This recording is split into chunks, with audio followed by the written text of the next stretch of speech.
In this video, I'm going to talk about rundowns and I'm going to give tips on what makes a rundown successful. Our main goal when doing a rundown is to, one, get the runner out, and we want to get that runner out in 2 throws or less. So the first tip is we want to push the runner back to where she came from. So let's say this runner takes off in between 2nd and 3rd and she gets caught. We want to push her back to where she came from. So let's say we don't get the runner out.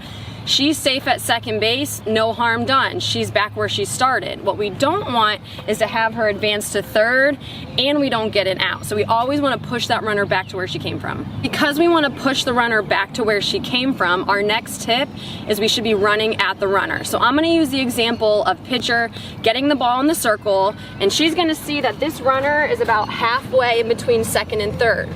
The pitcher is going to kind of take an angle at that runner to make sure she's pushing her back again to where she came from. What the pitcher shouldn't be doing is fielding the ball, and if the runner is halfway, the pitcher shouldn't be fielding and throwing immediately back to 2nd base, because you're going to give that advantage to the runner and she's going to take off for 3rd and probably be safe. So when you are getting the ball and you see that that girl is in rundown, start to run at her. Like I said in the beginning of this video, our goal is to get that runner in less than 2 throws. So we don't want to be too early with our throw and we don't want to be too late.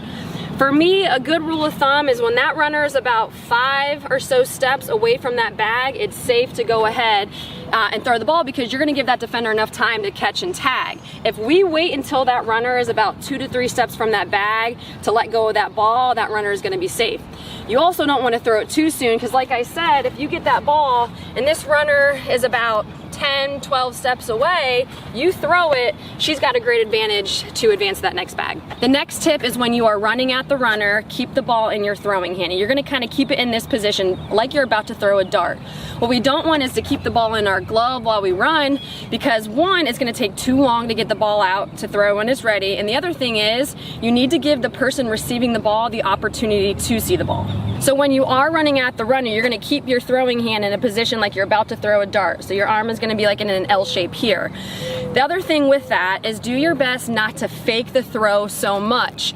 I know we want to do that because we think we are going to trick that runner, which yes, we will trick the runner a lot, but the person receiving the ball, especially because you're getting close to that receiver, is kind of getting defensive and like, I don't know when she's going to throw it. Is it going to be to my chest?